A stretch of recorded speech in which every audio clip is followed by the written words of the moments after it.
The crash truly affected so many in profound ways. WRL's Willie Danley just talked to a man who was traveling from Charlotte in an airplane that was right behind the flight hit by the helicopter. He joins us now live at RDU.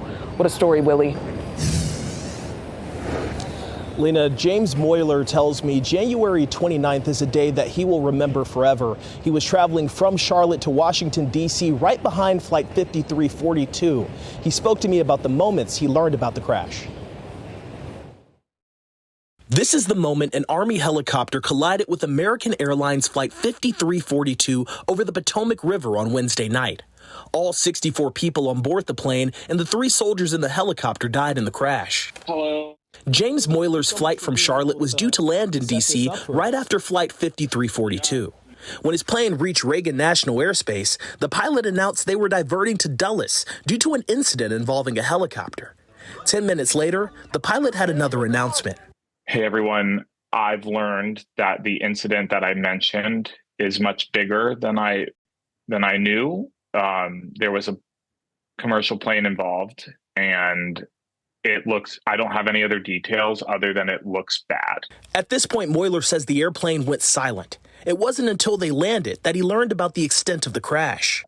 The first tweet that I saw was shortly after I landed, and it was that a police helicopter had collided with a plane midair.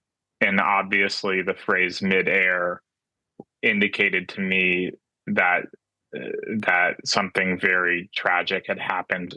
In that story developed, it was then when I put together how close our plane was to the plane in front of us.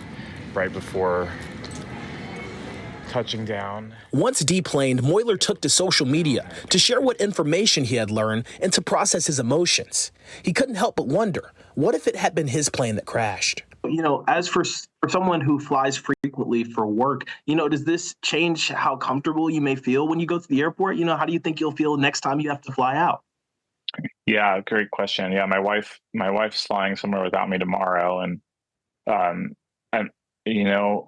life goes on, right? And you can't allow. My next flight is Wednesday, and you can't allow fear to rule over your life.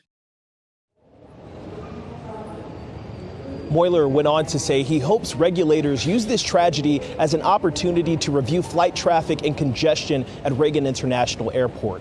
The black box from that helicopter has been recovered from the Potomac River. Keep an eye on WRL both online and on air for the latest information on this investigation. Willie Danley, WRL News, live at RDU. Thanks so much, Willie. Again, download the WRL News app to get push alerts on this investigation right to your phone. And for any other interviews and videos you may have missed, we've posted it to our YouTube page at WRAL5.